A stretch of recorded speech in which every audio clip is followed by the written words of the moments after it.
Somebody try to kill my vibe this morning. I ain't gonna let it happen though. I ain't gonna let it happen. We're gonna talk about it a little bit. All right, we're gonna talk about it. Being competitors. But today's y'all day, man. It's Fan Friday. I think I'm gonna start doing this every Friday where I just bring y'all on, and it's about you. All right, so I can't wait to hear your takes. I can't wait to hear, the things that you're upset with, what you're happy with, all that good stuff. I hope everybody's having a blessed Friday. We're going to get it going right here. It's the San Francisco 49ers Morning Show. Let's go. Intercepted. It is picked off by Aaron Crocker. Over midfield, he'll run it all the way into the end zone. Touchdown.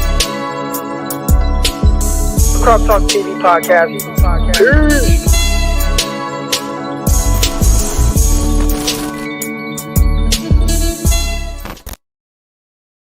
Welcome to another episode of the San Francisco 49ers Morning Show. I'm your host, former NFL, AFL defensive back, Eric Crocker. It's Friday. I'm feeling good. Hope y'all feeling good too. Make sure if you haven't already, check out Locked On 49ers with myself, Brian Peacock, coming at you 5 days a week. Apple Podcasts, YouTube, go subscribe, all that good stuff. Locked On NFL Draft as well. We're getting into the draft stuff.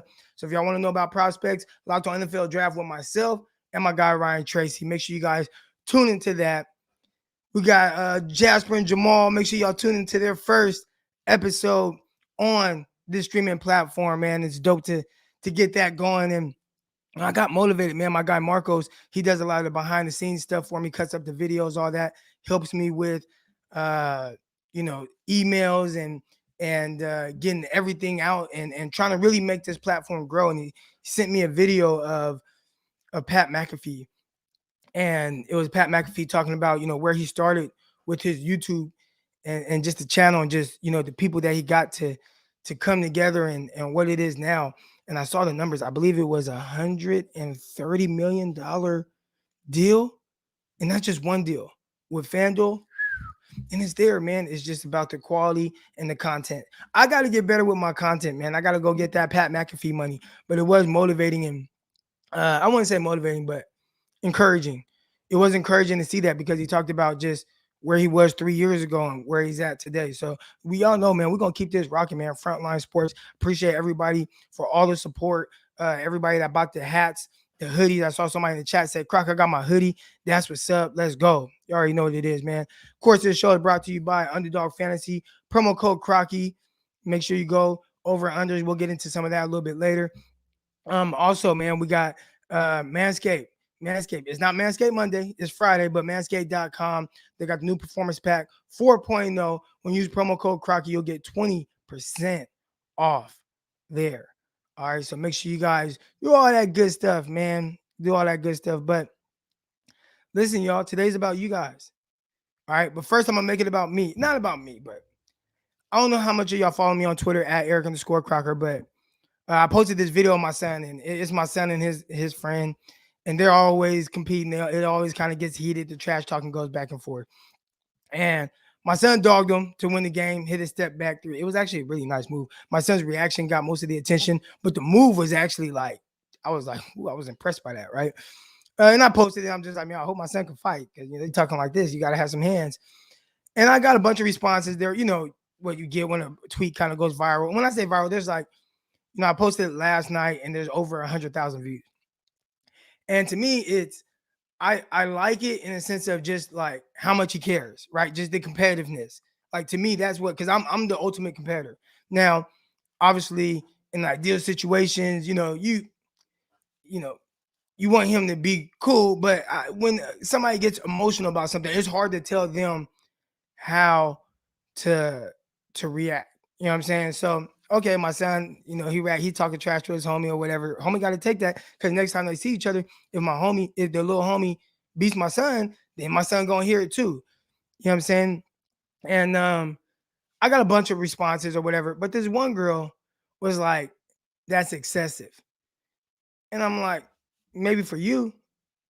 And then she goes on and tweets on her timeline about how people think that letting their kids behave a certain way is cute and all this blah blah blah, like that's too much, it's excessive, blah blah blah. And I'm like listen, man, like when it comes to sports and men or boys that will eventually be men, you can't say what's. I'll tell you what's excessive. If one of them pulled out a gun, I keep my hitter right here. If one of them pulled out a pistol and popped one of the other ones, then yeah, that's excessive. But when you're trash talking and stuff like that, sports, like things get heated. All right, things get heated. Like it's what, and whatever's gonna happen. What, you know what I'm saying? But things get heated. Like you can't tell me what's excessive in sports, especially when it comes to trash talking. Man, I've had so many things said to me, in games, in games. You know what I'm saying? Whether it's in games, playing at the park, whatever it is, like it gets crazy. And now, if you don't come from that culture of trash talking and things like that, then just stay out of it. Stay out of it. But at the end of the day, if you are going to talk crazy, you gotta, know what comes with that. You might have to chunk them a little bit, especially if it's with the homies or whatever. But the trash talking isn't excessive. Maybe how somebody responds to the trash talking, that can be excessive. My son saying his homie sucks or whatever, they go back and forth. They do this all the time. So again, does my son go around telling everybody that they suck? No. You know what I'm saying? Like, but him and his boys, they go back and forth. There's trash talking. They do this, and at the end of the game, it got heated. So it is what it is. They didn't fight or anything like that. Like, what's excessive? People think this is cute when they kids do this and that. Like, fuck out of here, man. Shut up. You don't know nothing about this. Right. You know what I'm saying? So here we go, my guy Dion. Don't write checks your ass can't cash, period. Now, here's my thing. At some point, you'll have to figure out if you can cash that check, right? You have to figure that out. So with me, it's not even so much about like, I don't want my son to be timid. I just want him to understand, like, listen, you talk like that, somebody might try to whoop you. You know what I'm saying? And you're gonna have to fight back. You know what I'm saying? When you talk like that. But it just is what it is. I'm not gonna tell him, hey man, don't talk trash while playing sports. Like, fuck out of here, man. Like, and you can't tell somebody how to talk trash. Because I done had some foul things said to me. Can't let that guy take you out your game. You gotta stay in there. But somebody gonna dish it. Okay, I'm gonna dish it back. And we're gonna see. And typically after games, we shake it up. You know what I'm saying? But yeah, I mean, at the park and stuff, I didn't see it go down every which way possible. So to me, she said that it was excessive how my son was talking trash. To me, what would be excessive is how they handle the trash talking. You know what I'm saying? Do they start shooting or something? That's excessive. They fight, hey, you gotta ask for it.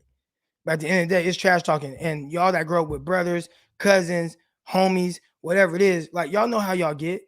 Y'all know it can get, you know what I'm saying? Like, but it's all fun. Like, what are we doing here?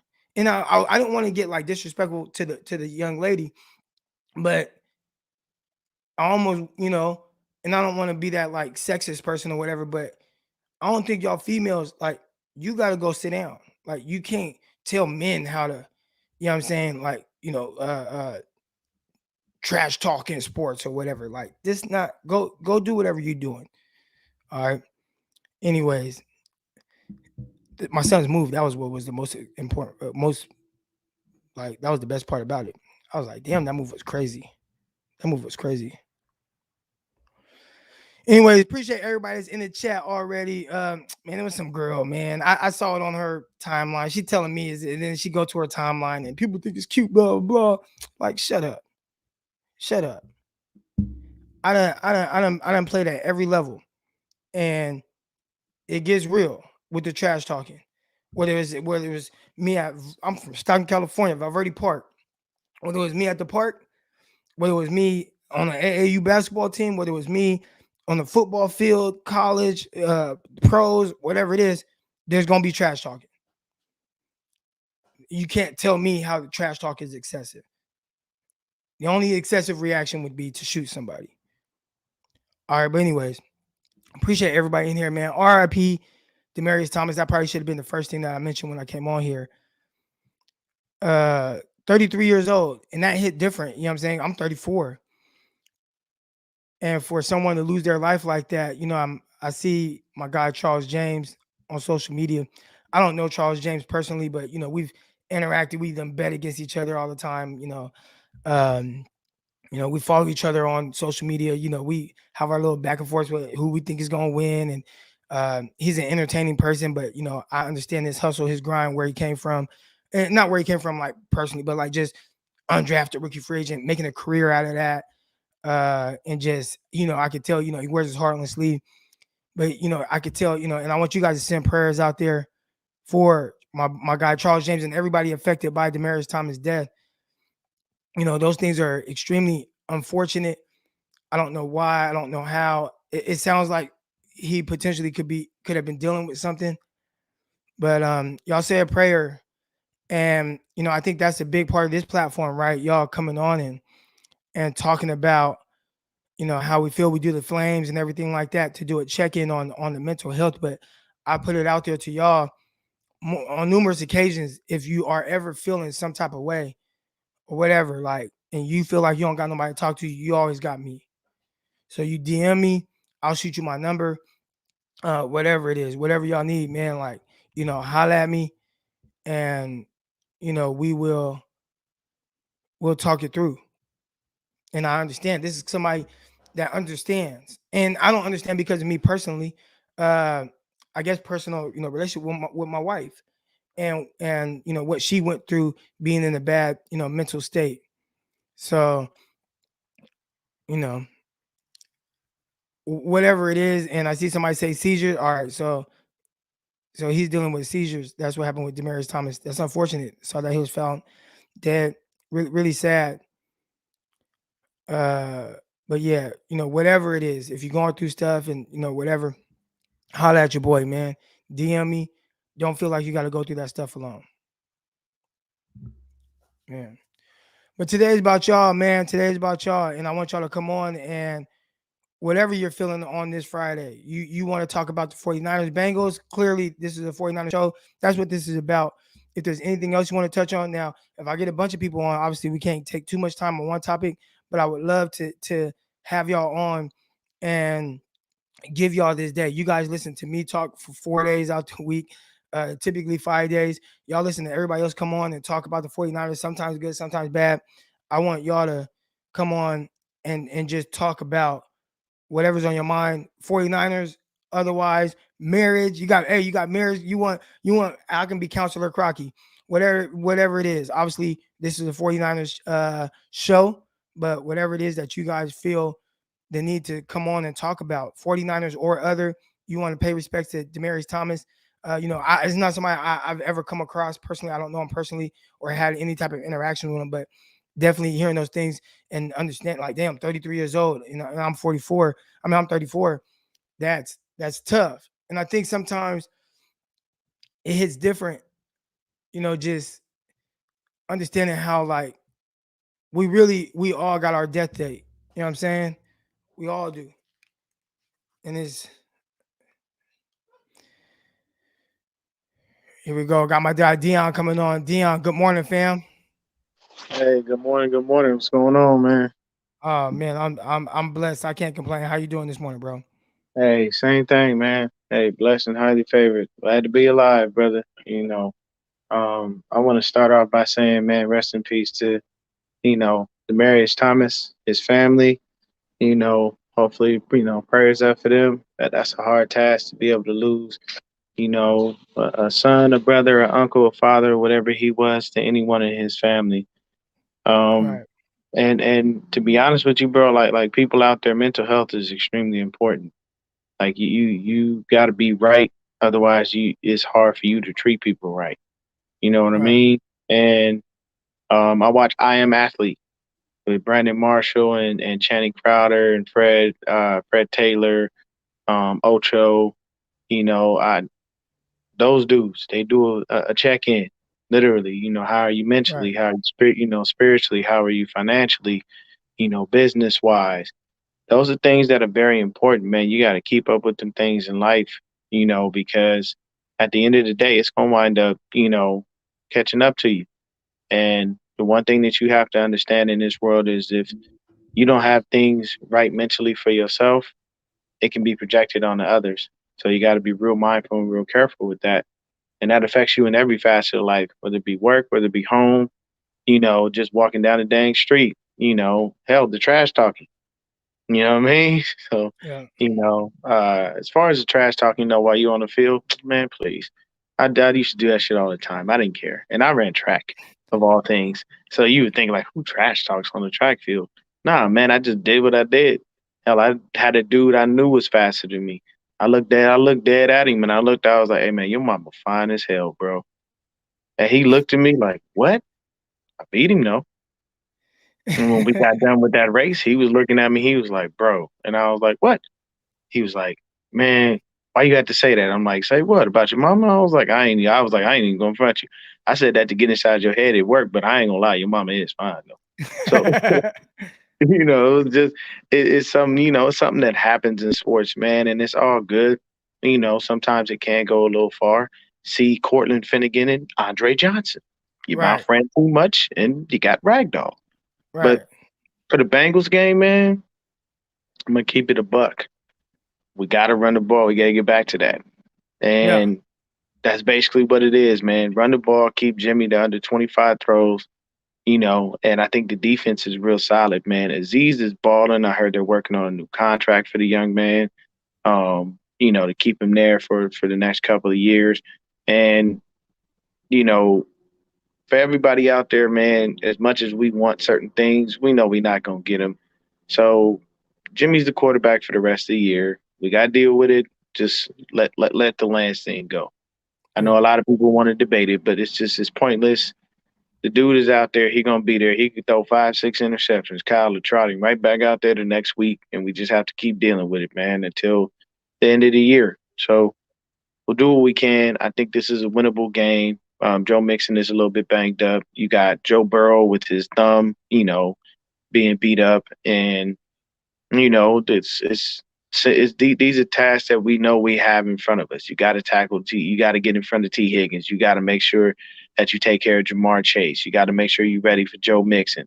But we got the big hogs in the middle, so we all right. Eric Armstead has been doing fairly well since he's been staying in the middle alongside DJ Jones, and that man is a monster. That young man is just he's a big hog in the middle. So I mean, and then if Debo comes back, I honestly don't want him to come back this week because I'm a little worried he might re-aggravate that injury.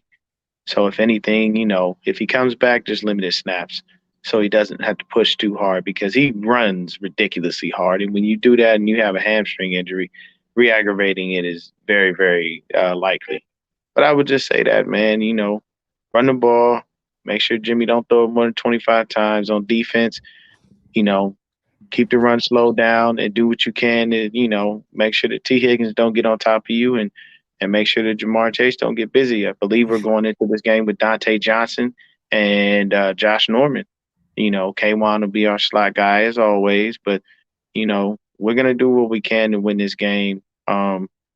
Hopefully we do. I have faith that we can. We just got to stick to them key points, and that's easier said than done. But getting back to the run, you got to do it, man. You have to, because it just showed you last week that when you put the ball in his hands, he's not going to take you where you want to go, And my last thing would be, as a quarterback, he's got to have, a little bit better demeanor. Can't be laughing about throwing interceptions. Can't be happy all the time.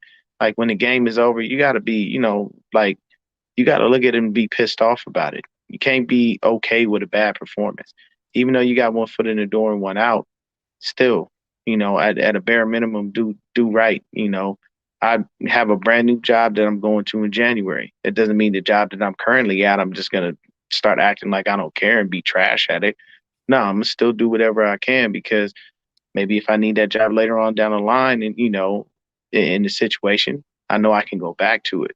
But I appreciate you having me on, Crocky. I know there's other people waiting. Mental health is very important. People try to take your time, and especially for us as brothers, I know a lot of it can be something that we feel is not necessary, but it is. It's all right to go and see somebody that you can talk to, and help, have them help you kind of get things under wraps if you feel that things are getting out of control, and just be strong about it, man, and use the people around you as well. Don't, if you truly are alone and you have no family, I get it. But when you really got people around you, man, don't shun them. You got to try to open that door and be able to open your mind and your heart to allow um them in to be able to possibly help you. Don't do nothing crazy out there. You know what I'm saying? If you got the door and it's open and somebody's allowing you to walk through it, just do it, man. Don't give yourself up to something, especially if if you feel it's getting way too far out of hand. But RP to Damaris Thomas, blessings to that man's family. And just like Crocky said, man, we all here for each other. Outside of us talking about the 49ers and stuff, we just human beings, man. So we here for each other. So, and Croc, if you need me, I got you. Same thing. It ain't nothing different. Appreciate you. Y'all stay blessed, man. And, everybody, we gonna win this Bengals game. We can keep our head up. I got this down now. All right, man. Appreciate you coming on, Dion. All right, bro. Trying to catch that net. I think I got it. Things they annoying, man. I know they are. All right, man. I'm gonna get the next caller on. Appreciate you, Brick Dog. All right, bro. Peace. All right, here we go. Got my guy Bradley on. Bradley, man, what's on your mind, B? Hey, I'm pretty spicy when I play sports too. I went to Cal State Northridge on a tennis scholarship, and I always played the mental game. I always made sure to, say something snarky or whatever to make sure if there was a lob going up, they weren't going to hit it in the big open space. They were going to try and drill me and give me an opportunity to hit the ball back. So that's how I teach my kids to play sports. I still have that spicy attitude, but just when it comes to watching sports with football. So my wife got me this little Velcro 49er doll. You could tear off the heads and the arms and the legs, and so that's how I control my temper during the game now as best as I can. But I guess since we're doing it like this, I have a question for you. My daughter is extra spicy and is baseball signups, and I don't really want her to play baseball again this year because she throws the bat and she yells at the coach and stuff when the pitching machine doesn't work too well for her. So would you still sign her up for baseball and let her play and let her dial that in, or would you not sign her up? I think with anything, you got to figure out ways to get our kids to work through certain things, right? So if she reacts a certain way, I think everything, like, I think when we try to limit something because we don't know how our kids are going to react, I think we're doing them a disservice. You know what I'm saying? So like, I got some friends who are scared to let their kids, do certain things because like, man, my kid's going to act up. My kid's going to do this. And my thing is, all right, well, let them act up so you can use that as a teaching lesson, a learning lesson, right? A moment to kind of teach them up. I would say do it, and whatever happens, you teach your child from there, like the right way or the wrong way or whatever. Yeah, because I wanted to experience that hardship. Like, kids nowadays, they play sports games, and in my area, in California, they don't like to keep score for like a long time now so that the kids don't get upset. But I feel like that teaches them, that losing is good for them. It makes them hungry. It makes them want to do better, practice more, get better. They want to, they want to win games. And that's how my son is. I agree. I just wanted to ask you that question. As far as the Bengals game, I mean, I hope to God we win because I can't take 2 losses in a row. But you took 4. You were all right. You took 4 straight losses. You're all right. Nah, I wasn't. I had to sleep on the couch 2 Sundays. So I hope to God we win. But I mean, I have a bad feeling. I think we might lose by 10. But I hope I'm wrong, and I hope everyone bashes me in the comments for that. But I got faith. Why do you think they might lose by 10? I don't know. I just think they kind of had that offense. They got some bigger guys on the defensive line, and I just think like Seattle. I understand Seattle knows us, but just the way that they play us with those big-bodied guys, I think we have a hard time moving them around. And I hope to God Tom Compton does not start. I hope Jalen Moore starts. I really do. And I hope they play Juwan Jennings more because he's got that dog in. They didn't play him as much. This last game, he wasn't blocking as much. They played Trent Sherfield more. And, they had him in there, digging out those underneath routes so he could run deep and all that stuff. But I really hope they play Juwan Jennings more so that he's in there blocking more. And I just really hope that we run the ball because I think the Bengals can go on these runs where they're just going to, like you say, air that hole out. And all of a sudden it could be 14-0 because we're our worst enemy. Well, they can have one deep throw for 64 yards. And then all of a sudden, we got some stupid ass, part of my French, tipped pass, and they run it back, and they're on the 5-yard line again. So I kind of have a feeling that the game is going to go that way for us. But, we are really good in the East Coast. I think we're 9-1 in the East Coast the last 10 games, and that loss against Baltimore is the only one that we lost. So we're almost 10-0 on the East Coast. So, I'm glad we're playing them in the East Coast, not at our house because we suck at home. But that's just the kind of vibe that I guess I get from this game. But I hope I'm wrong. I hope I'm wrong. All right, man. Yeah. I like it. I appreciate you coming on, Bradley. Oh, question. I missed a little bit early on the show. Did you say anything about the merch? Oh, we're going a little bit back and forth, me and the guy. The stuff what he sent me. Excuse me. It's like so it's gonna say faithful over the chest in the saloon font, but the gold that he put on all the stuff, it was more like yellow, like a honey mustard. It wasn't gold. So we've been going back and forth between that.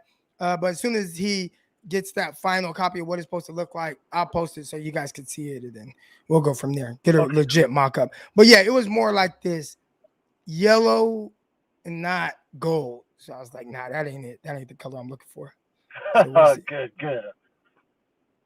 But yeah, all right, man. But yeah, I'll keep you updated today, and you have a solid weekend. All right, you too. All right, here we go. I saw this right here. Oh, I have to strongly disagree, Matt. I gotta strongly disagree. Winning doesn't matter before the 8th grade. I think that everything that you go through in life shapes. I don't want to say everything that you go through in life shapes you. And when I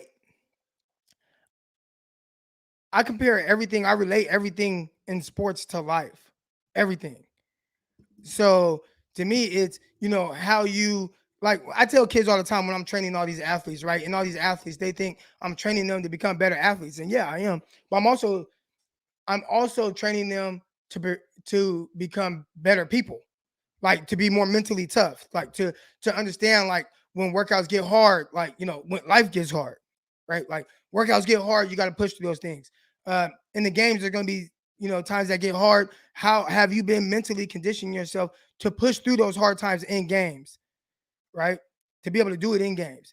Same thing in life, right? I think everything that we do from workouts, sports, is all a direct correlation with how life really is. So we can look at it as just a game. I don't look at anything as just a game. I think all these games prepare us for the game of life.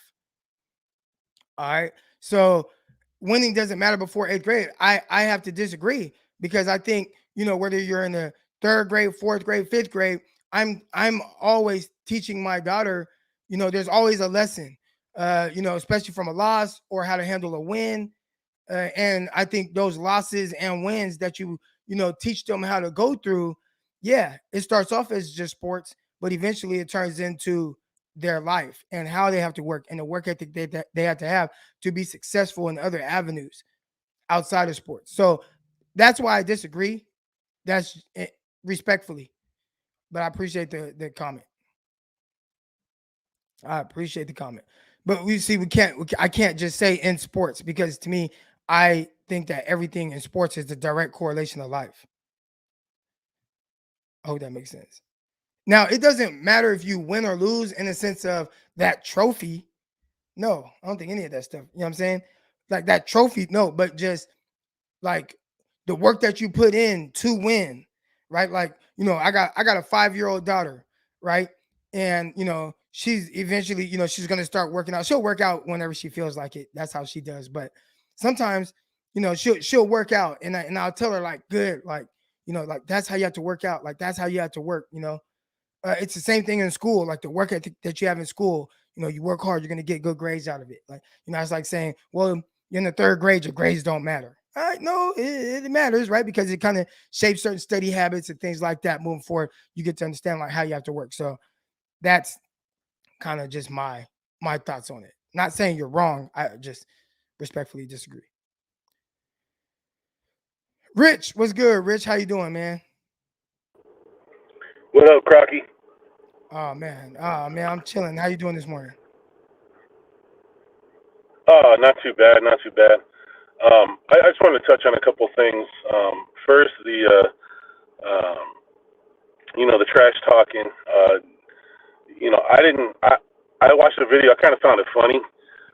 When you trash talk, there is to me there's an etiquette in trash talking to a degree, and I think with your son, the funny thing to me was that all he was speaking was the truth.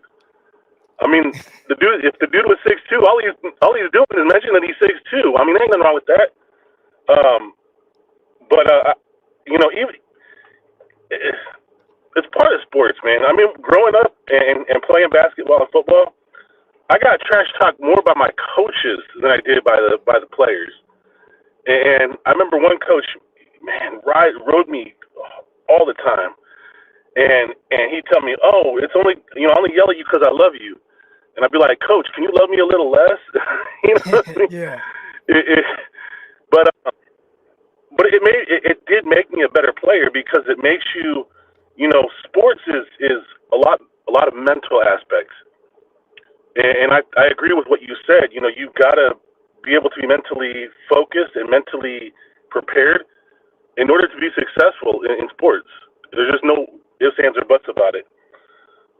But going along with that, I wanted to also come on here and kind of make a plea in a way. Yesterday, I was on Twitter, and those spaces, man, the whole Jimmy Garoppolo, Trey Lance thing, it got to a point where it was toxic. I mean, it's just, people are getting on guys that want Jimmy to play and just to the point where it's like we're talking about mental health and we're talking about putting people down. Can we have disagreements? Yes, but I plead with people to just be mindful of the fact that it's okay to have a different opinion, and you don't have to be so butthurt and bent out of shape about it that you start insulting them and calling them names, and it's just there's no need for that. Do I want to see Trey Lance start? Of course I do. I think most people do. But just because you want to see Jimmy or you like Jimmy doesn't make you a bad person. It just makes you a guy that likes Jimmy or a girl that likes Jimmy, whatever the case. But just, man, be mindful of people. I had to get out of there yesterday because I just couldn't take it. It was too much. But the last thing I just wanted to get into was the game. I'm not very confident about this game, and only because I'd feel more comfortable if Mosley was playing. I think Mosley covered up a lot of the deficiencies that the cornerbacks had. Not that Dante Johnson can't come in and kind of solidify a little bit, but he's nowhere near the level that Mosley's at. And I think this Bengals offense, when it's clicking, it's dangerous. And I think with the 49ers offense, I'm very concerned about the injuries to Mitchell and Debo because they kind of spark the running game. And without them, I just don't see where we're going to be able to take advantage in the running game. You got Wilson, but Wilson's banged up, and you got JaMycal Hasty. And the problem with JaMycal Hasty is that he has had ball security issues basically throughout his career. So I don't see where we're going to get the offense from. Jimmy can make some plays, but is he going to be able to make enough plays to match the Bengals offense? The only area I see us having a huge advantage is the pass rush. Their offensive line isn't that great and can get to the quarterback. And Andy Dalton. Joe Burrow. Joe Burrow does tend to throw some interceptions. So if we can get a couple takeaways, I'd feel a little bit better. But I don't know, man. I'm leaning towards the Bengals winning this game. And I know the score is going to sound crazy, but I think it's going to be like a 31-24, 31-21 game. Bengals winning. I hope I'm wrong, but I just don't see where we're going to get the running game, and we need the running game in order to really, keep it close and even win this game. Well, if it makes you feel any better, and I appreciate you coming on, I'm gonna get the next caller on, Rich. If it makes you feel any better, Rich, Jeff Wilson was a full participant in practice. We talk about getting the run game going. I think, and I talked about how maybe Jeff Wilson isn't quite what people think, but we have seen him fill in and have some really explosive games. He's had some games where he really ran the rock. So I don't think that it's gonna, 49ers run game is going to take a huge hit if Elijah Mitchell isn't able to suit up. It's looking like he's not, but I am comfortable with having a guy out there like Jeff Wilson and, Jermichael Hasty and them kind of being a little 1-2 tandem for a game. Now, if you told me for the rest of the season, it's got to be Jeff Wilson and Jermichael Hasty, and that's all, I'd be like, might be a little worried with that. But for a game, I think they'll be fine.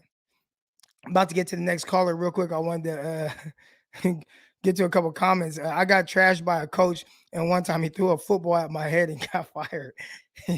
Yeah, now talk about excessive, right? The chick was talking about excessive with my son. Like, that's excessive. Like, once you throw a ball at somebody, then it's like, all right, we gotta fight. Or if it's a grown man, like, okay, you're probably gonna get fired. You can't do that. Can't throw a football at a kid's head. That's wild. My guy Jeep Crackhawk, he says that the spaces have been toxic, man. Where you been? Here we go. From the same fan base who body shamed Mac online. Patrick, I would say every fan base body shamed Mac Jones online. It wasn't just the 49ers.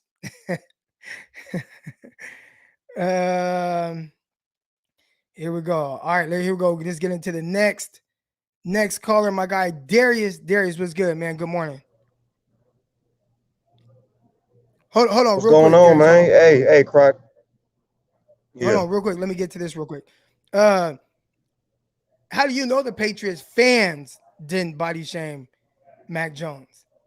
Like, everybody saw the picture and laughed at the picture. Like, he was a pudgy, out of shape quarterback. And, like, all right, like, wow, okay, it's funny. It doesn't mean that he's a bad quarterback. It just means that he was pudgy and out of shape. He was. Ironically, he was built like Tom Brady. Tom Brady probably had a lower percentage of body fat, but yeah. You know what I mean? All I know is this, Croc. You 6'2" and can't guard me, man. You 6'2" and can't guard me, bro. Yeah. Hey, man, I saw that, bro. I was weak, man. And bro, the taller one, you can see that he felt crunchy. You can see it in his face. He looking like, damn, he just splashed on me. Can we talk about my son's move? The step back off one leg. Nobody's talking about that. Come on, man, that was sweet.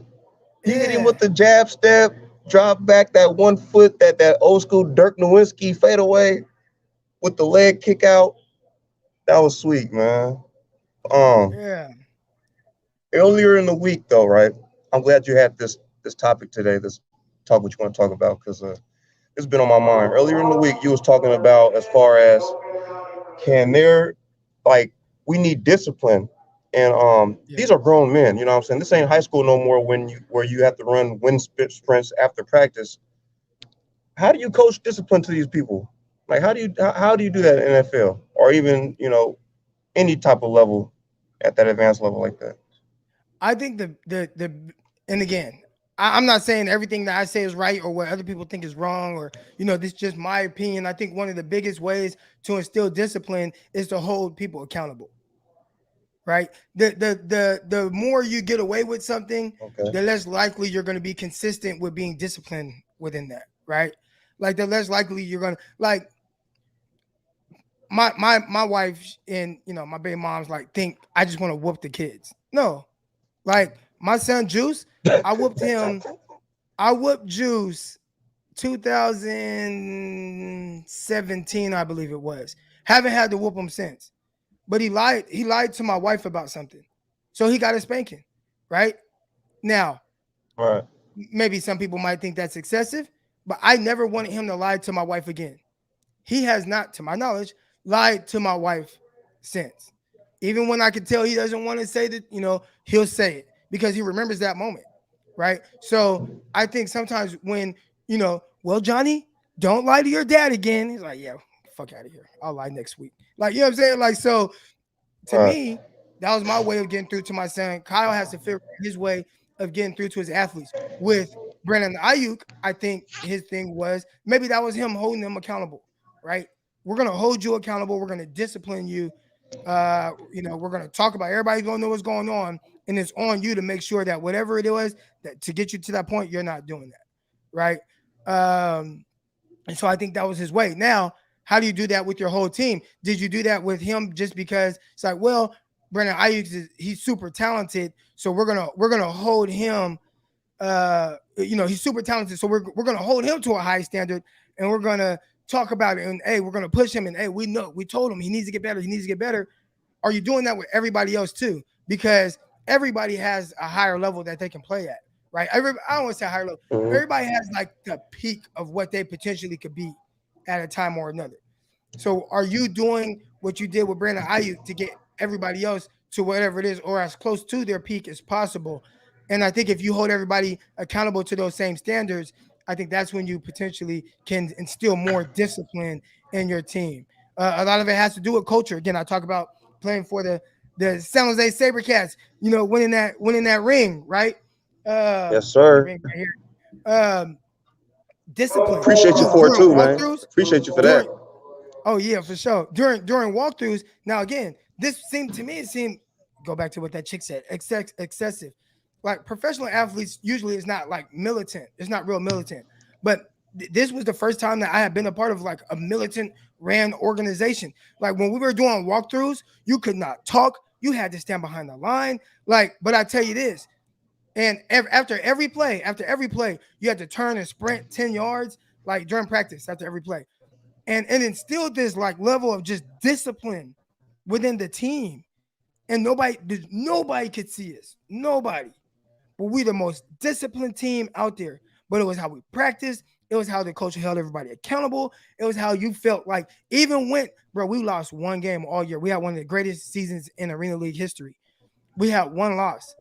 But after every win, it almost felt like a loss because it was like we knew things that we could do better. The standards were so high, the discipline was on point.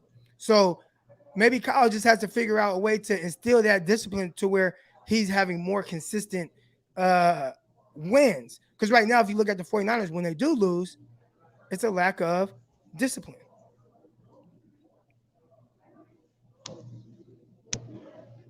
Right. And it's like it's kind of like how Dion said with Jimmy, like they're all just smiling on the sideline, and like that kills me. Like I remember when I was a player, bro, like I used to fight. I used to really throw hands on people when I felt like you wasn't performing at your level. Like, oh, don't do this. My boy, man, my boy Slap, he came to the game. They high, they smoking weed. They came to the game high, and I'm the running back, so they got a block for me. And they missing blocks, and they laughing. Oh yeah, we got him up for sure. I had to whoop Slap for that. And like I take it serious because I don't want to lose. And if we do lose, I don't want to lose by much. You know what I'm saying? I want to be competitive as possible. And it's like, damn, man, like, are these guys even taking it serious? And it just looks crazy, bro. And I mean, I just feel like this week they should get it right. I'm not scared of the Bengals, bro. I feel like Seahawks was That was it was the Seahawks, man. I was like a big brother, man. I feel like after that, you feel like you can whoop anybody now. Like you got your ass whooped by the Seahawks, you can go out there to the Bengals, just hone in. I mean, put it this way: Dalvin Cook ran for 205 yards last night, and with us, I think only had like maybe 36, no more than 40 He yards. had So it's he like had I'm not a scared of decent these amount of people, man. yards You know what I'm off saying? of They know one how to carry. play. Yeah, he had a decent amount of yards off Right. of one It carry. was that little big run that he had. Yeah. Exactly. So it's like I'm not really worried about nobody until maybe we see the Rams in Sophie. Maybe that's like, but other than that, I don't see us. Even Tennessee, we can get past these people, man. Like they just gotta, like you said, be disciplined on that line. Don't extend the plays for nobody, man. When it's third and whatever, get off of that field, man. Stop jumping off sides. Don't hold. Don't do none of the ticky tack stuff to where you're extending their drives and getting them down there to the red zone or whatever the situation may be. And last but not least, man, do the Sabercats, do they still practice right there by Peterson Middle School Not well when I played, in yeah. Sunnyvale? Yeah, when I played, yeah. Oh my God, that was the biggest thing in the world for us, bro. We used to show up after school, try to catch somebody coming, get the cleats signed or whatever. That's big. Every time you mention the Sabercats, bro, that put a big ass smile on my face, man. Yeah, But thank you though, Croc. Man, you have a good day, man. 2015 I Everybody, played there. be safe out there. Is that All right? right, Okay, bro. for sure, Yeah. man. All right, you have a That's good what's one, up, though. man. Y'all have a good day, though, man. Real quick, let's get to this super chat here. You think Kyle could be the next Marty Schottenheimer? All these Super Bowls and NFC championships, but no rings. Great offense, but choke in the moment.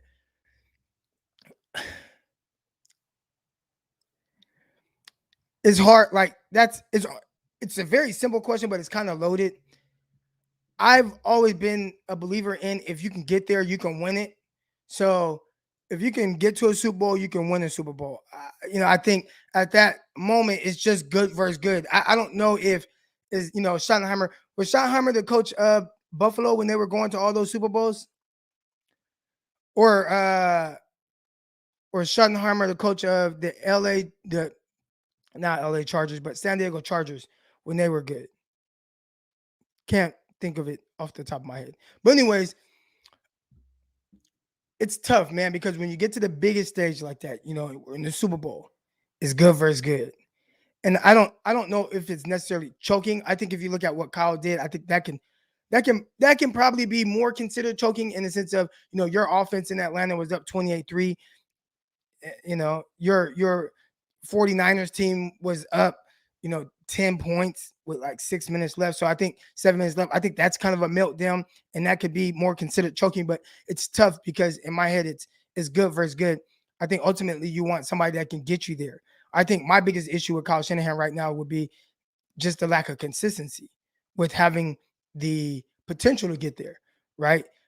The 1 year that the 49ers fan base, the faithful, was extremely confident, it was 2019. You were extremely confident, right? We had that feeling, most of 2011, 12, 13, and really 14 before things unraveled. But we had that like confidence, right? 2019, you had that confidence. With Kyle Shanahan, we've only had that confidence one time. Because I'd say past week 6, more times than not, we were looking at it like, man, we're out of it. I think this year we're trying to, it's like, okay, who are we? But that's what I want to see from Kyle Shanahan. Kyle, can you coach a team that's a little bit more consistent with winning? Now, again, there is context as to why certain things have played out the way they have, and I understand it. But it's, it's tough. I would like to see him consistently have an opportunity. That's my thing, right? Everybody looks at Super Bowl bust, and I've talked about it on here before. People talk about Super Bowl bust. My thing isn't so much Super Bowl bust. It's, when it comes down to it, can your team realistically, will they have the opportunity to win a Super Bowl? And I just appreciate that. So whether the 49ers win a Super Bowl or not, obviously we want them to win. Obviously we're going to be upset or heartbroken. I haven't watched the Chiefs Super Bowl back. I haven't watched the Ravens Super Bowl back. Heartbroken, right? But really, there's another part to me that just says, I just want my team to be good. Can we consistently be a team where I just at least feel like we could win? And I'm not saying that will replace winning a Super Bowl, but I would like that. What the Rams are doing, everybody's like, Rams, this Super Bowl bust. you guys can say that, or fans can say whatever. But to me, just the fact that they feel like they could win a Super Bowl, I would love to have that feeling at this point in the season right now, whether you win it or not. Here we go. There was and I see my guy Patrick Seeley. I think the 49ers, the Mac Jones, the Trey Lance, just the whole conversation surrounding that. There are a couple different things there going on. And if you listen to the wrong people, I think you could let the emotions of one person speak for an entire fan base or organization or whatever. All right. So I guess I'll take this time to talk about it real quick. Again, if you haven't already, go ahead. Here's the link to the chat. I see my guy Patrick Seeley in there. I think Pat is a Patriots fan. All right. So it says he's been talking about Mac Jones and what Mac Jones has done for the New England Patriots. I'm going to touch on Mac Jones a little bit and Trey Lance, and how not just Trey Lance, the Bears, the Jets, the Jaguars. All right. Says, oh, Trey is sad and in his feelings, but the whole Mac can never be our quarterback thing didn't affect Mac at all. Posting pics, don't complain about something you were okay with before. All right. So I'm not sure if he's talking to me or if it's other people in the chat. But let's talk about it. And let's talk about where the Mac Jones hate from the faithful stem from. All right. One, 49ers picking at 3. I was adamant that I would not take Mac Jones at 3. Now, me saying that I would not take Mac Jones at 3 over guys that had more things or traits that you cannot coach, to some people comes off as if I don't like Mac Jones, which is not the case. If there were no, let's say 49ers need a quarterback, which they did, and there were no Trevor Lawrence, Justin Fields, Zach Wilson, Trey Lance in the draft, and the 49ers drafted Mac Jones, I would be happy about it because I think Mac Jones was a really good quarterback. I thought in college he was really good. I thought Mac Jones was terrific. I have tweets, I got breakdowns, I got threads talking about how much I like Mac Jones. I thought Mac Jones had the best pocket presence. I thought he moved within the pocket, even the crowded pocket, terrific. I think if you looked at Mac Jones, more times than not, yeah, things were perfect for him at Bama. But even when things weren't perfect, and I told people to go back and watch Mac Jones against Michigan in the bowl game. It was the prior year. You could see him under pressure consistently, and I thought he delivered. I thought he did really good. Did Mac Jones have some limitations? Yes. I am very big on, and again, this is just me, and I think the NFL is this way too. And this is not a knock. I guess technically it is a knock on Mac Jones, but a lot of it is, what can I teach and what can't I teach? All right. What can I teach and what can't I teach? So when you look at Mac Jones and you look at what traits can't you teach that he possesses, there aren't any. Now, will a guy ever reach his full potential to be able to master the field and vision to see the game the way that Mac Jones does? Maybe not. But is there the potential to? Yes. Will it happen? Maybe not. Probably not. You could say, oh, no, it won't. I don't know. But at the end of the day, can it happen? Yes, it can. So if it's me drafting and I look at a quarterback and I say, wow, this guy has all these physical capabilities and he's able to make all these different throws. Okay, maybe he's behind Mac Jones mentally. Can I get him to that?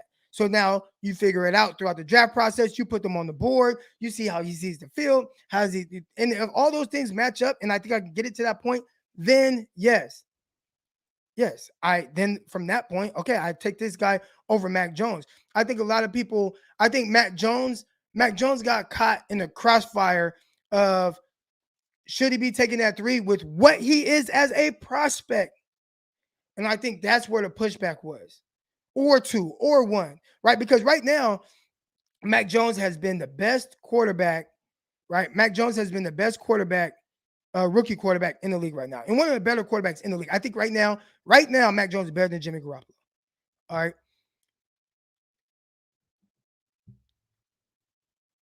Do the Jaguars think that they missed on Trevor Lawrence because their quarterback is not playing at as high of a level as Mac Jones? Or do they say, I will get my guy, I will build around him, I'll build a team around him, I will get him mentally on point. We're going to prepare him. It might not take a year, but eventually, from a mental standpoint, he will catch up to Mac Jones, right? And now I'm just going off of their thought process.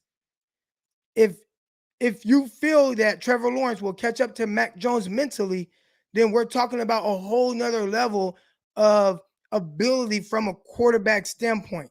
That's my, or so with the 49ers, or let's say Jets, with the Jets or the 49ers taking other guys over Mac Jones or the Bears, I don't knock them for that because I get it. Now it's on your coaching staff, it's on your organization to get them to that point where Mac Jones is mentally.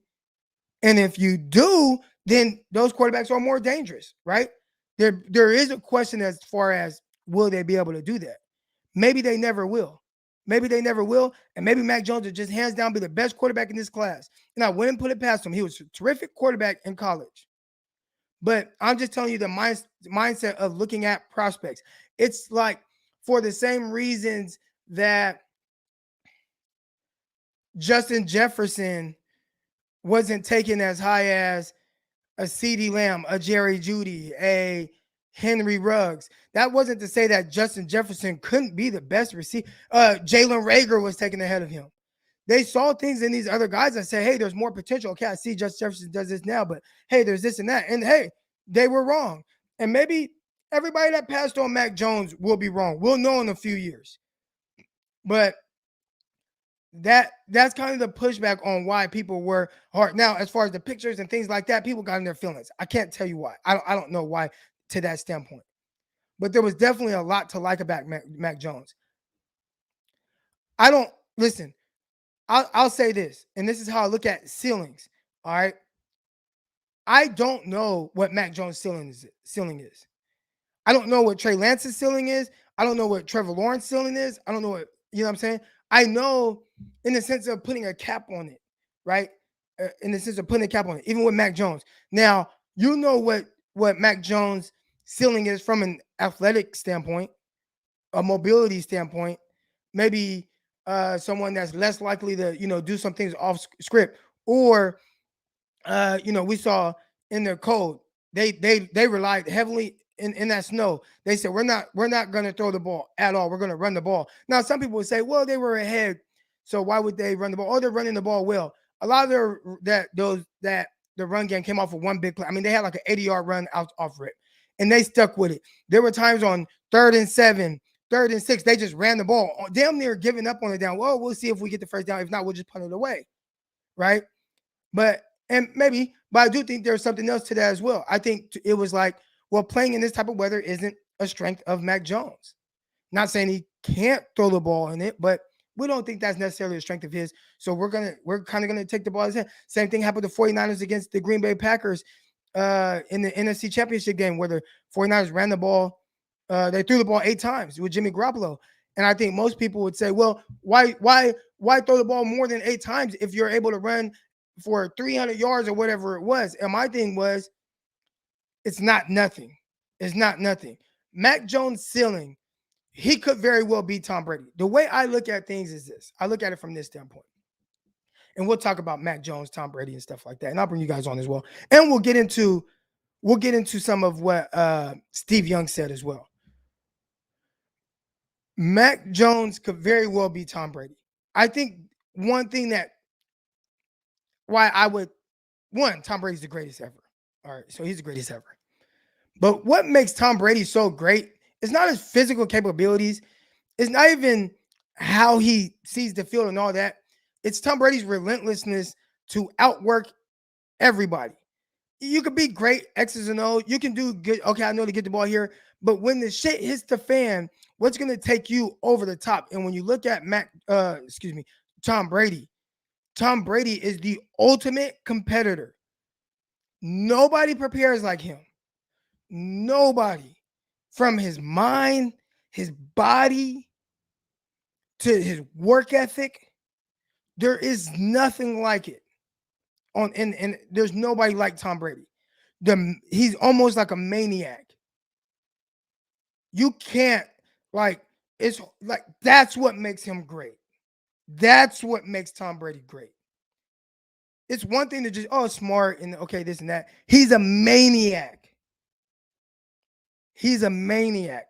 There aren't a lot of those. So we can say, well, Mac Jones could potentially be Tom Brady. Look, Tom Brady, this and that. Don't compare. Unless Mac Jones gets that Tom Brady and he's going to win games. I think Mac Jones is in a great situation. Great situation. Mac Jones is in a great situation. He's with a team that understands how to utilize him, and they put pieces around him. They don't ask him to go above and beyond. They have a great defense. Hey, I need a throw right here. Can you make this throw? Okay, I can make that throw, coach. Mac Jones does a great job. I don't want to say I don't know what he'll be. And maybe he will end up being Tom Brady. I don't know. But I know one thing. I'm really big as prospects coming out. We'll see what they are in the NFL. What can I teach? What can't I teach? And when it comes to these quarterbacks, I'm going to lean. Now, if they are just super inconsistent with certain things, then that's one thing. All right. What I mean by that is if they just show like it's just, and hell, I mean, you could say that, but even then, Josh Allen, he was super inconsistent in college, and they still leaned on the physical traits. They still did. So it's tough. You look at those things, and I don't know. I'll never say what somebody is or what they aren't going to be, but I know one thing. I think Mac Jones is a terrific quarterback. He's playing very well. He doesn't miss the read. I've noticed that with him. He did that. And when I say doesn't miss the read, I mean he's not going to miss multiple reads in the game. And that was something that stood out at Alabama as well. I think something, too, that's hard to kind of take in consideration, how that game is going to translate to the next level and what exactly it's going to look like. And that goes for everybody. All right. But, yeah, I think Mac Jones gets maybe people that didn't know what they were talking about, or maybe they were just poking fun or whatever the case is. He got hit with a lot of stray bullets that I think were a little weird, but a lot of it came from what he is as a prospect. And what he is as a prospect from what can I teach, what can't I teach isn't as much as the other guys. Again, maybe from a mental standpoint, those other guys might not get to what Mac Jones is. And if they can't get close to it, then maybe they will always just be better. It also helps the situation they went to, and that's for any quarterback. So, anyways, that's that on Mac Jones. That's that on Mac Jones. I don't know what people are saying in the chat right now. It kind of went on a rant. He throws to the open guy after he figures out the defense pre-snap. He does a terrific job of that. I didn't like the 100 million video from Mac Jones. Came across as arrogant. Trey is an underdog and proof. I want my quarterbacks a little arrogant. I want them to be a little cocky. Now, obviously, like, you want a work ethic to match that and be able to back that, right? But I'd say most good people, look at Tom Brady, right? Tom Brady said, man, you took that motherfucker over me. Like, how dare you? You know what I'm saying? Like, you want guys, and Tom Brady, I can guarantee he didn't just start feeling like that. I bet he felt like that from the moment he slipped in the draft and went 6th round or 7th round, whatever it was. He probably was like, all right, I'm going to show y'all. You know what I'm saying? You got to have a certain level of arrogance. Just my opinion. Hope everybody's doing good. I'll put this in the chat. Talk about it. Y'all know, come on. We've already had some good callers come on and talk about, just their thoughts on the game. And otherwise, feel free to click the link, come in. If you haven't already, hit the like button, hit the subscribe button, all that good stuff. Underdog Fantasy, promo code Crocky. We'll get into some of that. All right. Coaching matters. Situations matter. That's for sure. I think when you watch Mac Jones, he's doing a terrific job of executing what they're asking him to do. Terrific job. And when you watch it, it's like I see a lot of clear, clean, and defined reads. Obviously, some of it's on him. That's the hard part, is how much is it Mac Jones just so good at making the right decision, and the guy's wide open and he throws it to him. And it's just like, well, pre-snap, he knew exactly where to go, which definitely could be the case, as opposed to other guys maybe not having that same type of offense that wins the same way, which New England did the same thing with Tom Brady too. Like, they will hit 5-yard passes. They will hit 6-yard passes, 10-yard passes, and then every once in a while stretch the field. And I think they've done a good job with that. Could Zach Wilson not win with that? Could Trey Lance, could Trevor Lawrence, could Justin Fields not be good if coached up that same way and, get into offense? I don't know. We'll see. But, yeah. Let's talk about it, y'all. Steve Young, and again, if you haven't already listened to Locked On 49ers, myself, Brian Peacock, will come at y'all 5 days a week. We talked about this as well. And, don't just hear my thoughts, hear Peacock's thoughts as well. If you guys want to come on and talk about it, feel free. Steve Young, he was on KBR. He was on 49ers Talk with Matt Mayoko, not to be confused with Niner Talk with Jasper and Jamal. Make sure you guys listen to the podcast on the Frontline Sports Network. But Steve Young, he was on KBR. He was on Matt Mayoko. I didn't listen to the Steve Young one. I saw some things that he said, but I didn't read, or I didn't listen to the whole thing from KBR. I did see certain things. I did hear him say that he felt like, and this is kind of one of the things that a lot of people are running with on Twitter. I see that Steve Young felt that sitting, he said 1 year, like, all right, but he felt like him sitting those years was wasted time. Wasted. That's what he felt. Felt like he was wasted. Now, I did also touch on ways that Trey Lance could prepare himself as if he's a starter. And Steve Young talked about how, he prepared as if he was going in to play, as if he was going to be the starter. Now, who taught him that? I don't know. Those are things that maybe he needs to talk to Trey Lance. Trey Lance, listen, I know it can be frustrated. I know sitting, not playing, and being frustrated or being,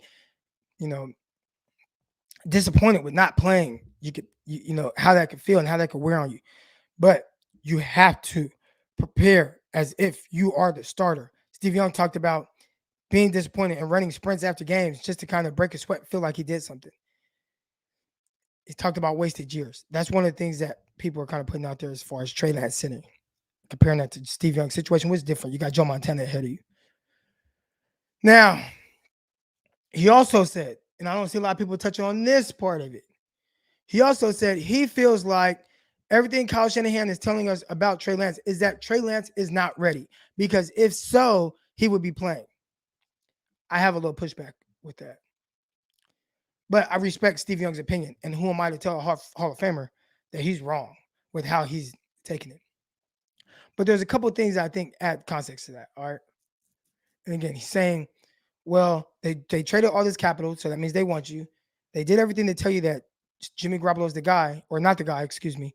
But then they went ahead and started Jimmy Garoppolo, and they are struggling to get Trey Lance in there. And he feels that if he felt that Trey Lance was ready, Trey Lance would be in there over Jimmy Garoppolo. All right? And as I hear you loud and clear. But again, there is a little bit of context to that, and I'll just kind of give my opinion on that. When Trey Lance hit the ground running in training camp, on fire, right? And we saw it. And, guys got spreadsheets, they got these numbers or whatever. We see how well Trey Lance. Steve Young said, well, he said he thinks that the 49ers maybe thought that Trey Lance will push Jimmy Garoppolo more and really make them insert him into the offense more. All right. I thought Trey Lance pushed Jimmy Garoppolo early on. Pushed him, right? I mean, we saw it. The explosive plays, the completion percentage, whatever, however much you put into training camp stats. But it wasn't like Jimmy Garoppolo's training camp stats were better. Now, one was going against the ones, one was going against the twos. All right. But when you watch, when you hear, and I'm not just saying like from local beat writers or like they are local beat writers, but I'm not just saying from, some of my guys, right? Jason LaPonte, who's there, and he'll talk about what he sees. Or, Grant Cohn, and Grant Cohn does an awesome job what he does. I'm not just talking about those guys. I'm talking about some guys that kind of straddle the fence a little bit. Matt Mayoko, Matty Barrows, and what they were saying. And what they were saying was, this motherfucker's good. This Trey Lance is far better than what I thought he would be. He's so good. Oh my goodness, right? Like that's what Mayoko was saying. I'm listening. And I listened to Mayoko throughout the whole draft process and what he wanted. He wanted he wanted Mac Jones. Oh, Mac Jones, that's what's gonna fit. He saw Trey Lance and he said, oh my goodness. So when Jimmy says that, I mean, not Jimmy, excuse me. When Steve Young says, well, Trey Lance didn't push Jimmy Garoppolo, I would say right there was a window of Trey Lance pushing him. But what did Trey Lance get when he was pushing him? No, he's not getting any first team reps. You know what I'm saying? I thought if there was a time where it was like Trey Lance, he has earned the right to get some first team reps, it was at that moment. And it didn't happen. So what that told me was, no, Jimmy, this is not, Steve Young, this is not as much of a competition as we thought it would be. This is not as much of a, Trey Lance can really push Jimmy Garoppolo as we thought. Unless he came out and he was Mahomes the whole time. I'm talking about MVP Mahomes, right? If Trey Lance came out and he was MVP Mahomes, then okay, we got to sit down $27 million. But at the end of the day, we can win with Jimmy, $27 million. That's the quarterback. I've said all along, he's going to be the starter. You have Trey Lance come in. He comes in on fire. We saw it. We hear it. We listen to Mayoko. We listen to Barrows. Guys that did, this guy, I'm telling you. You know what I'm saying? When they start, I said, oh, man, there's something there. Kyle shot it down. So I hear Steve Young, but that was the opportunity to push it and at least get Trey Lance some first-team reps. Kyle said, no, not doing it. Not doing it. We're rolling with Jimmy. Jimmy's our starter until he doesn't give us the best chance to win. Now, what does it mean to give somebody the best chance to win? I don't think that there's any logical, I don't want to say there's no logical scenario, but I would say heading into this year, most people, I'd say most logically thinking people, probably 98% of logically thinking people would tell you that Jimmy Garoppolo gives you a better chance to win than a rookie who has never played in the NFL. Most logically thinking people would tell you that, right? Most people would tell you. It would be hard to find a rookie that would give you a better chance to win than Jimmy Garoppolo, who has won a lot of games in the NFL and has been in this system for 4.5 years, whatever it is. All right. It would be hard. Now, am I saying Jimmy's great? No. But for rookies, the bar's not high for rookies. You know where the whole rookie mistakes come from. All right. So Steve Young continues to talk. And again, he talked about, I don't think he's ready. Steve, what I would ask him is, what does ready mean in the sense of a rookie being able to give you a better chance to win than Jimmy Garoppolo? Because no matter how many games the 49ers lose, they could be 6-6, whatever. I still, without seeing Trey Lance play for multiple games in a row, I would still feel like Jimmy gives me the better chance to win. I would still feel like that until I see Trey Lance give me the better chance to win. You know what I'm saying? So if I'm Kyle Shanahan, that's how I'm feeling too. I'm in the midst of a playoff run. I am the 7th seed right now.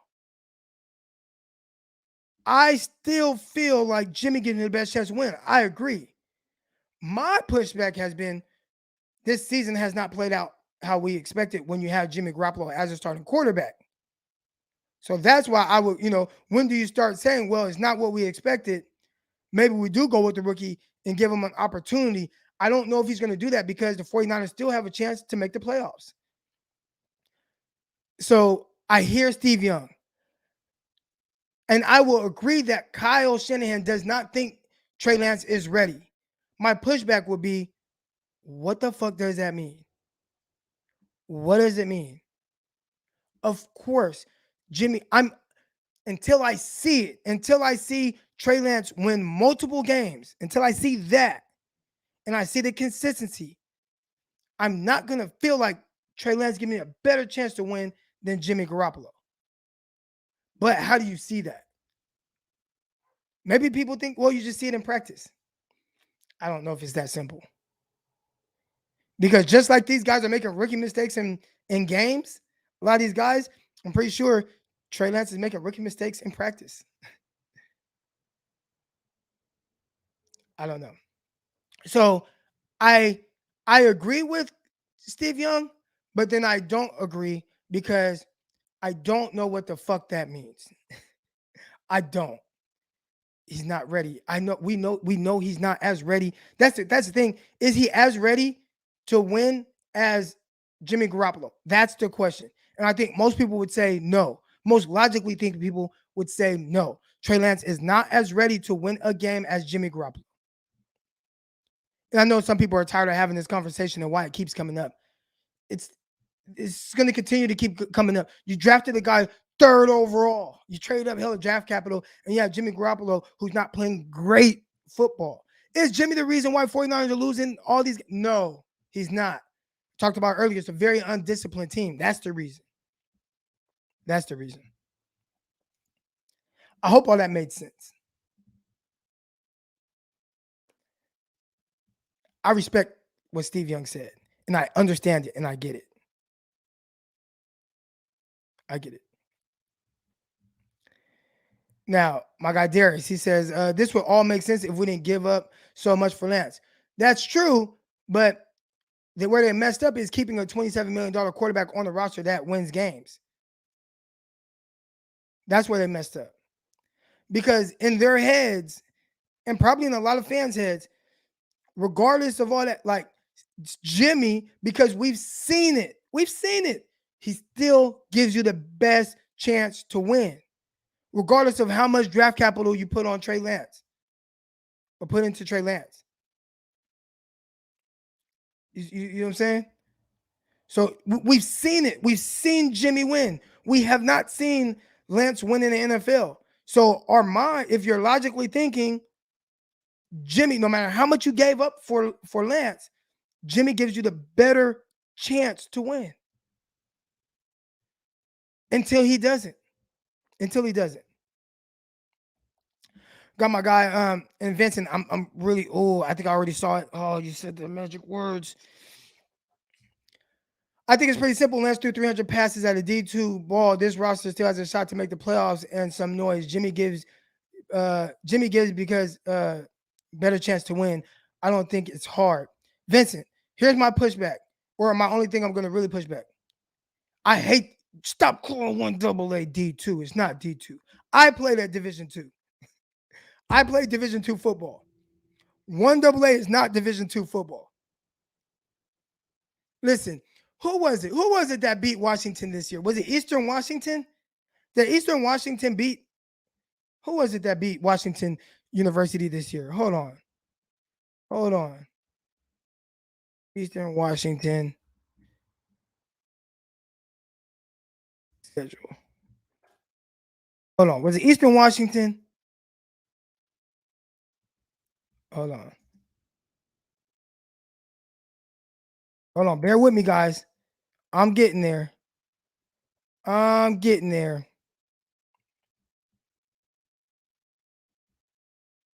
Who was it? I can't remember. Montana. It was Montana. That's who it was, right? Montana,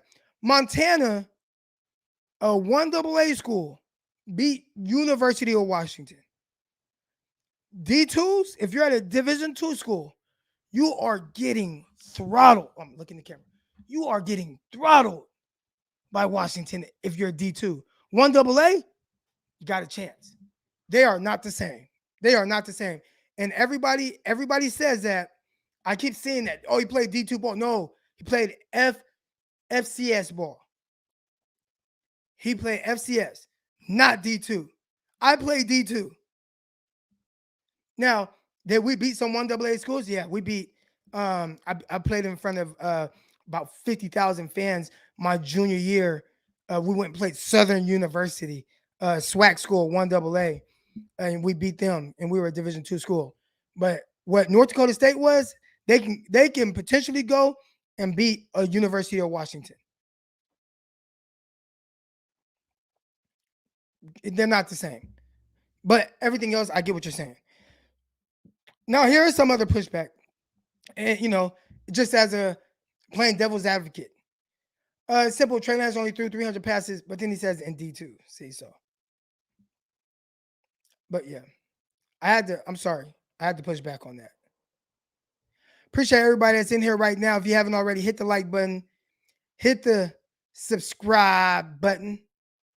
You know what time it is, man. Here we go. We're going to get into some, and I'll talk to you guys a little bit about what we're about to get into. I appreciate everybody that's in here right now. Hit down the chat, like the live chat, and go ahead, hit that like button. That's how we're going to do this. All right, and I'm about to share my screen because y'all know what it is. Hold on. Copy this. Y'all going to help me pick my over-unders. Oh, here we go, real quick. Keep growing your brand, Croc. Pat McAfee signed a deal for $30 million a year with FanDuel. McAfee said he's making QB money now doing a podcast. Crazy. I saw that. And my guy Marco sent that to me, man, and he said that was very inspirational. And he was like, watch this, Croc. And I saw that. And a big part of it is consistency and believing. And I think figuring out different ways to be innovative. So that's where I have to get better at. How can I make my show more entertaining? How can I add more production value to what it is that I'm doing? I need to figure that part out. It's tough, but like him, he said there was no blueprint, there wasn't anything. He got into it doing the podcast with some buddies. They got a spot and they just rocked out, and he did a great job, and they figured it out. And that's what I got to do. I got to figure it out. God damn, I'm gonna figure it out. I appreciate the contribution. Here we go, man. We are going to. You guys are going to help me pick my underdog fantasy pick'ems for the week. Again, if you want to get in on the action, click this link right here and use the promo code Crocky. All right. Promo code Crocky. Promo code Crocky. That's how they know. That's how they know how to, I don't know why I typed it like that. My bad, y'all. But promo code Crocky. All right. If you want to get in on this action here, but what are we doing, y'all? We trying to make some money here. We trying to make some money, or y'all can make me some money, however you want to do it. 229 passing yards, 229 and a half passing yards for Jimmy Garoppolo. That's the over-under. Are we going with the over or the under? I personally want to go with the under. I mean, over, excuse me. I think that's easy. I think that's easy money. Are we going with the over on Jimmy Garoppolo's 229 passing yards? Y'all let me know. What are we doing? Over 230, okay. Oh, I see a lot of unders. I said over. Jimmy plays well with his family around. Okay. Sometimes you can bet on picks. Today you can't. Let me get to this contribution real quick. Jamar Chase equals easy over 65 yards versus Norman. All right, so we're going with the over on Jamar Chase. All right, because they said that's easy. I saw somebody say the over on Jimmy Garoppolo because he's playing at home with his family. All right, how we feeling about George Kittle, right? It looks like there's potentially not going to be a Deebo Samuel. Are we going with the over on this too? Where are we at, y'all? Are we going with the over on George Kittle? Over on Kittle, over. All right, here we go. And again, if you guys want to get in on this, I posted the link up top. Just make sure you use promo code Crocky. I hate that I typed it like that. That was an accident. We're going to go with the over on Kittle. All right, here we go. Oops, that was an accident. All right, now we got Joe Mixon. This is his rushing and receiving yards combined. Does he get 100? So do you think he'll get like 70 rushing, 30 receiving? I want to go with the under on this. I think the 49ers have typically done a really good job as of late against running backs for the most part, as far as, running for a big total, plus receiving yards. I mean, Dalvin Cook, he got knocked out the game, but even then, he had one play that was big, but I thought aside from that, I didn't see anything that was like too crazy. What are y'all thinking on Joe Mixon?